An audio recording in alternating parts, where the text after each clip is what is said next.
नमस्कार बच्चों।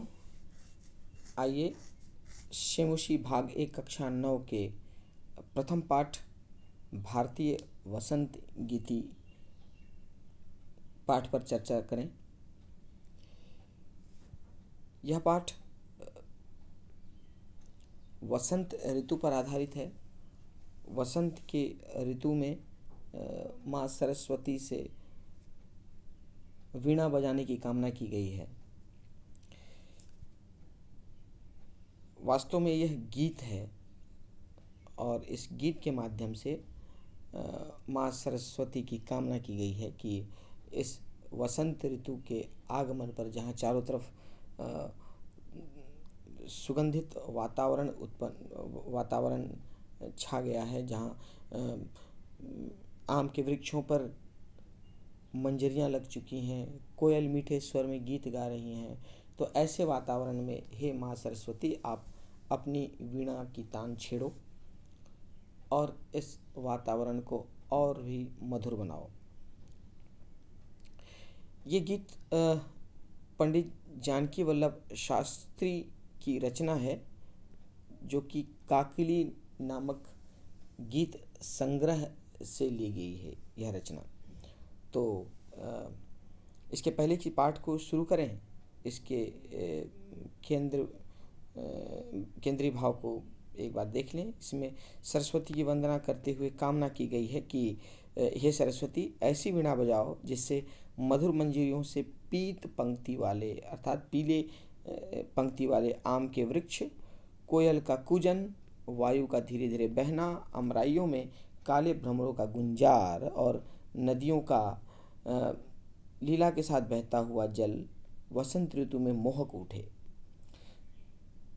ये तो इसका केंद्रीय भाव है, लेकिन इसके साथ साथ में एक और भाव छुपा हुआ है जिसको हम इसके साथ जोड़ सकते हैं। यह गीत तब लिखी गई थी गीत जब स्वाधीनता का आंदोलन चल रहा था। तो उस आंदोलन से यदि हम जोड़ कर देखें तो स्वाधीनता संग्राम की पृष्ठभूमि में लिखी गई यह गीतिका है, जो कि एक नवीन चेतना का आवाहन करती है, लोगों को खड़े होने को कहती है, लोगों को में जागृति का प्रसार करती है और आवाहन करती है। जैसे वीणा स्वर की परिकल्पना करती है जो स्वाधीनता प्राप्ति के लिए जन समुदाय को प्रेरित करे। तो यहाँ पर हम इस भाव से यदि कविता को देखें, गीत को देखें, तो इसका यह भाव हुआ कि वसंत ऋतु आ गई है, अर्थात जन संघर्ष का समय आ चुका है, आंदोलन के क्षण आ चुके हैं और इस क्षण में हे भारत के वीरों, आप स्वतंत्रता के इस संघर्ष को और मजबूत करो। आप भी इस आंदोलन से जुड़कर जिस प्रकार वसंत ऋतु में प्रकृति के जो अंग हैं सब मिलकर सुगंधित वातावरण का निर्माण करते हैं, उसी प्रकार प्रत्येक भारतवासी इससे जुड़े। तो ये इसका दूसरा भाव हो सकता है, लेकिन फिलहाल हम इसके मुख्य भाव पर ही केंद्रित रखेंगे अपने आप को। वसंत की ऋतु का वर्णन है और माँ सरस्वती से कामना की जा रही है। सर्वप्रथम इसके प्रत्येक शब्द के अर्थ को देखते हैं, उसके बाद इसके अन्वय को देखेंगे और तत्पश्चात इसके भावार्थ पर चर्चा करेंगे। तो सर्वप्रथम निनादय। निनादय का अर्थ होता है बजाओ। नवीनामय माने नई, नवीन। वीणा माने वीणा और वाणी का अर्थ होता है सरस्वती। मृदुम अर्थात मधुर। गाय गाओ, गीतिम गीत। ललित अर्थात सुंदर। नीति लीनाम माने नीति में लीन या नीति से युक्त। मधुर मंजरी, मधुर मंजरी मतलब मीठे आम के फूल, आम के पर फल लगने के पहले जो फूल आते हैं उसको कहते हैं मंजरी। तो मीठे आम की फूलों की पिंजरी माने पीले रंग के, माला माने पंक्तियों से, भूत मतलब युक्त, वसंते वसंत में, लसंती सुशोभित होते हैं, इस इह मतलब यहाँ, सरसा अर्थात रस से युक्त, रसाला मतलब आम के पेड़, कलापा अर्थात समूह,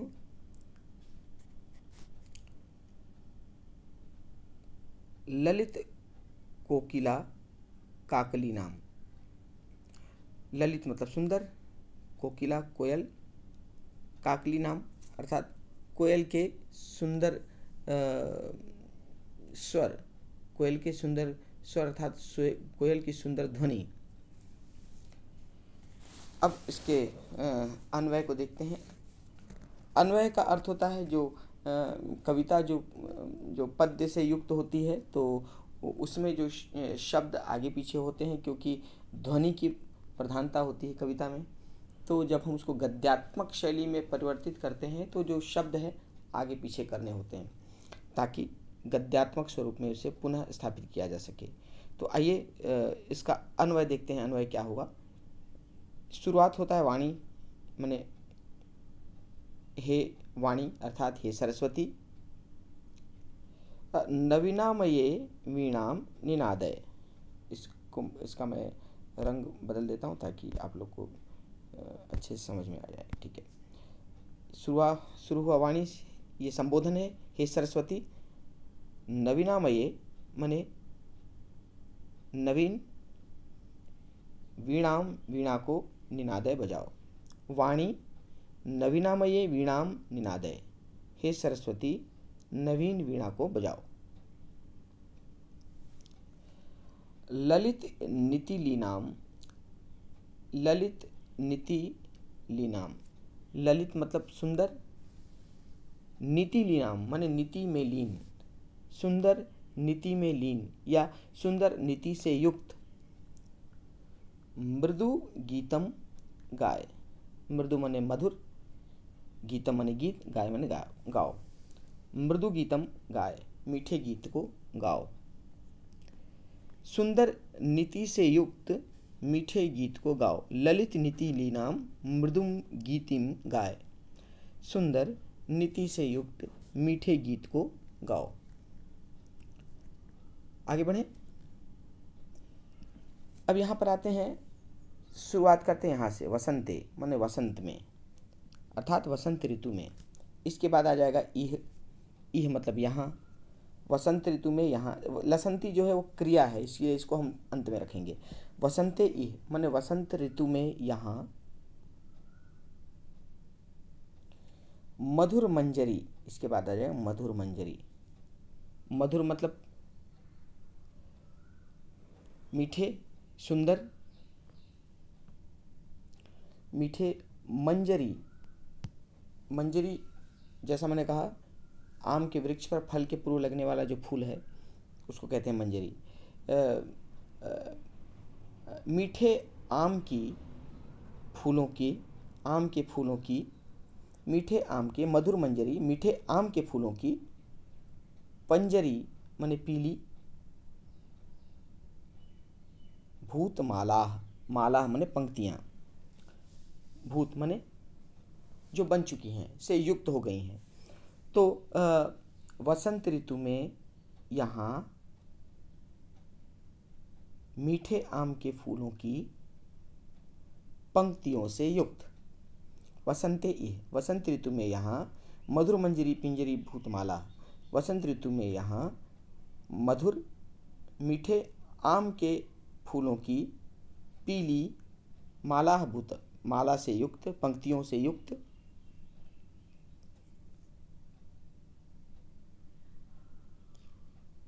काकली नाम ललित कोकिला, काकली नाम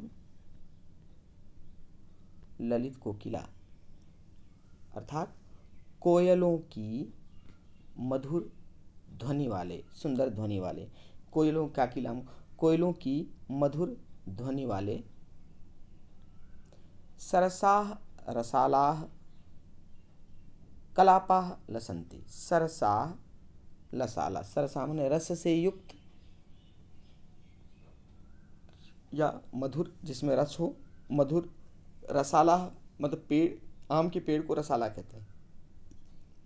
मधुर आम के पेड़, कलापा माने समूह, मधुर आम के पेड़ों के समूह। अब अंत में आ जाएगा लसंती, सुशोभित हो रहे हैं, शोभा पा रहे हैं। मधुर आम के पेड़, सरस रसाला कपाला, मधुर आम के पेड़ लसंती, सुशोभित हो रहे हैं। तो ये तो उसका अन्वय हुआ। अब फिर से इसका भाव देख लेते हैं पुनः। वाणी नवीनामय वीणा वीणादय, हे सरस्वती नवीन वीणा को बजाओ, अपनी नवीन वीणा को बजाओ, अपनी नई वीणा को बजाओ। ललित नीति लीनाम मृदु गीतम गाए,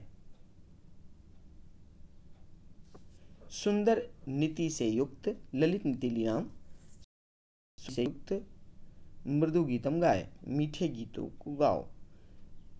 मधुर नीति से युक्त मीठे गीत गाओ।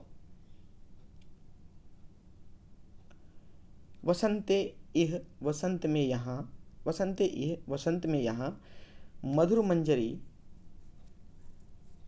मधुर मंजरी, मधुर मतलब मीठे,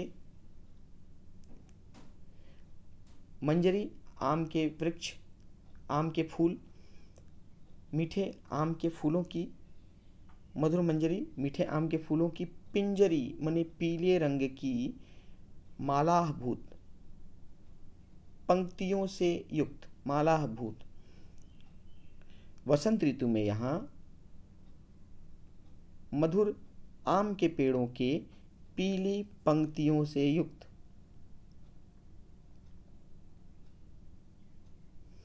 काकलीलाम ललित कोकिला, कोयलों की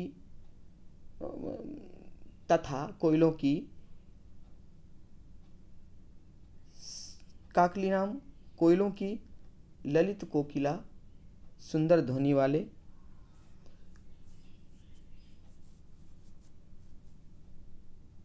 सरसा रसाला लसंती, रस से युक्त आम के पेड़ों के समूह, सरसा रसाला कपाला लसंती, रस से युक्त या मधुर आम के पेड़ों के समूह, रसाला कपाला आम के पेड़ों के समूह, लसंती सुशोभित हो रहे हैं। समझ में आया? चलिए पुनः एक बार। वाणी नवीनामय वीणा वीणादे, हे सरस्वती अपने नवीन वीणा को बजाओ। ललित नीति लीनाम मृदु गीतम गाए, सुंदर नीति से युक्त मीठे गीत गाओ। वसंते यह, वसंत ऋतु में यहाँ मधुर मंजरी, मधुर आम के पेड़ों के, आम के फूलों के पिंजरी भूत माला, पीले पंक्तियों से युक्त। तो आम के जो फूल होते हैं वो पीले रंग के होते हैं, जो कि आम वृक्ष पर आम लगने के पूर्व आते हैं, तो पीले होते हैं। इसीलिए यहाँ पे कहा गया है पीले पंक्तियों की माला, पीले पंक्तियों से युक्त। तो मधुर आम के फूलों की पीली पंक्तियों से युक्त मधुर मंजरी पिंजरी भूतमाला। वसंत ऋतु में यहाँ मधुर आम के फूलों की पीली पंक्तियों से युक्त तथा कोकिला काकिलाम ललित कोकिला, कोयल की मधुर ध्वनि वाले। काकली नाम ललित कोकिला, मधुर, ललित माने मधुर, कोयल की मधुर ध्वनि वाले। सरसा रसाला कलापा लसंती, रस से युक्त या मधुर आम के पेड़ों के सरसा, रसाला माने आम के पेड़ों के रस से युक्त आम के पेड़ों के कलापाह लसंती, समूह सुशोभित होते हैं। हे सरस्वती, अपने नवीन वीणा को बजाओ, सुंदर नीति से युक्त मीठे गीत को गाओ। वसंत ऋतु में यहाँ मीठे आम के फूलों की पीले रंग की पंक्तियों से युक्त और कोयलों की मधुर ध्वनि वाले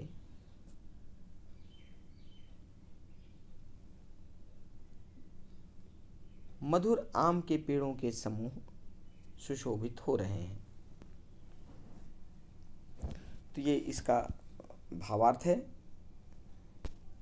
इसके आगे निनाद, पुनः जो इसका मुखड़ा था हुआ आ गया, निनादे नवीना में वीणा वाणी वीणा, ये हर पद के बाद आएगा कि हे सरस्वती, अपनी नवीन वीणा को बजाओ।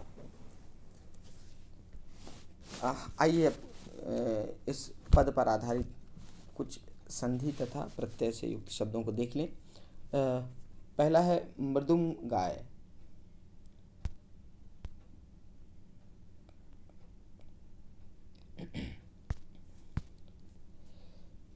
संधि में व्यंजन संधि का एक प्रकार है मौन स्वर संधि।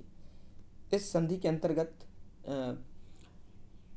किसी भी शब्द के अंत में यदि म हो और उसके बाद यदि कोई भी व्यंजन आता है तो जो म है, हलंत से युक्त जो म है, वो अनुस्वार में बदल जाता है। तो यहाँ पे देखिए मृदुंगाय, यहाँ पे मृदुम में म नहीं है, यहाँ पे अनुस्वार है। तो अनुस्वार इसलिए आया क्योंकि मृदुम के बाद ग आया है, अर्थात व्यंजन आया है। तो जिस म के पश्चात कोई भी व्यंजन आता है तो जो म है वो अनुस्वार में बदल जाता है। तो इसलिए यहाँ पे मृदुंगाय हुआ। ये मौन स्वर संधि के अंतर्गत आपके कक्षा 9वीं के सिलेबस में ये मौन स्वर का भी पढ़ना है आपको व्यंजन संधि के अंतर्गत, इसलिए इसकी थोड़ी सी चर्चा आवश्यक हो जाती है यहाँ पे। इसके अलावा इसके बाद भी है गीतिम ललित। यहाँ पे गीतिम में भी देख रहे हैं ती के ऊपर अनुस्वार है। तो अनुस्वार इसलिए है क्योंकि वास्तव में गीतिम है, गीतिम अर्थात म है, तो म के पश्चात फिर से ल आया है, व्यंजन आया है, इसलिए जो म था म के स्थान पे अनुस्वार हो गया, तो ये बना गीतिम ललित। इसके बाद दीर्घ संधि का एक उदाहरण है लसंती। लसंती वास्तव में ये लसंती और ये है। तो ये मैं इसको लिख के बताता हूँ ताकि आप लोगों को समझ में आ जाए।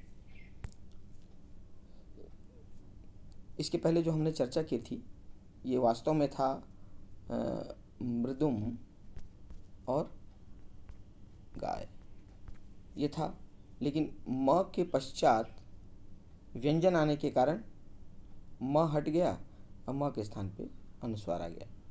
तो ये मौन स्वर संधि के कारण हुआ है। इसके बाद जो हम चर्चा कर रहे थे लसंती, लसंती में दीर्घ संधि है, लसंती, उसके पश्चात ई है। तो लसंती के ई के साथ ई का ई होने के कारण ई के साथ ई मिलके बड़ी की मात्रा हो गई, तो ये दीर्घ हो गया, इसीलिए यहाँ पे आया लसंती। तो ये संधि का प्रयोग हुआ है इसके अंतर्गत। और प्रत्यय के भी कुछ प्रयोग हुए हैं। ये देखिए यहाँ पर भूत, जो भूत है वो त प्रत्यय है, इसमें भू के साथ त प्रत्यय मिलकर बना भूत। त प्रत्यय लंग लकार का अर्थ प्रदान करता है, जहाँ कार्य के भूतकाल में पूरे हो जाने का बोध हो, तो भू के साथ त मिलकर बना भूत। इसके अलावा टाप प्रत्यय का प्रयोग है। टाप प्रत्यय का प्रयोग सरसा में है और कोकिला में है और लीना में। ये टाप प्रत्यय होता क्या है? 8वीं में आपने पढ़ा है इसे। टाप प्रत्यय पुल्लिंग को स्त्रीलिंग बनाता है। पुल्लिंग के रूप के साथ जब टाप लगता है तो उसकी स्त्रीलिंग बन जाती है। अर्थात यदि सरस है, सरस के साथ यदि टाप लगता है तो ये स में आ की मात्रा लग जाएगी तो बनेगा सरसा। तो सरस पुल्लिंग था और सरसा स्त्रीलिंग हो गया, तो टाप लगकर स्त्रीलिंग बन जाता है यहाँ पे। उसी प्रकार कोकिला, कोकिला में कोकिल पुल्लिंग है, कोकिल के साथ टाप मिलकर बना कोकिला। लीना, तो लीन के साथ टाप मिलकर बना लीना। और लीना का द्वितीय हो गया लीनाम। तो इस प्रकार ये इसके भाषिक तत्व है। तो मुझे पूर्ण विश्वास है कि प्रथम पद आप लोगों को समझ में आ गया हो। तो मिलते हैं अगली कक्षा में इस पाठ के द्वितीय पद की व्याख्या के साथ। इससे संबंधित यदि आपको कोई डाउट हो तो आप मुझसे व्हाट्सएप के माध्यम से पूछ सकते हैं, या फिर अगली कक्षा में डाउट क्लियरेंस की कक्षा में हम इस पर चर्चा करेंगे। आपका दिन शुभ हो।